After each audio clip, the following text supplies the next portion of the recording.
এখনো প্রতিদিন ফিলিস্তিনিতে বেঞ্জামিন বাংলাদেশের 93% মুসলমানের কাছে পরিষ্কার হয় আমরা মনে করবো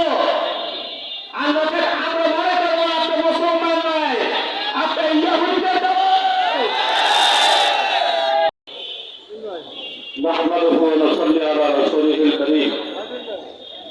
সংগ্রামী বিক্ষুব্ধ তৌহিদি জনতা, আমরা সকলেই জানি ইসরায়েল কর্তৃক ফিলিস্তিনে হামলার প্রতিবাদে, গণহত্যার প্রতিবাদে স্বাধীন ফিলিস্তিন সেই মুআবিয়া রাদিয়াল্লাহু তাআলা আনহুর সাথে কথার সাথে কথা মিলে একত্রে হুঙ্কার দিত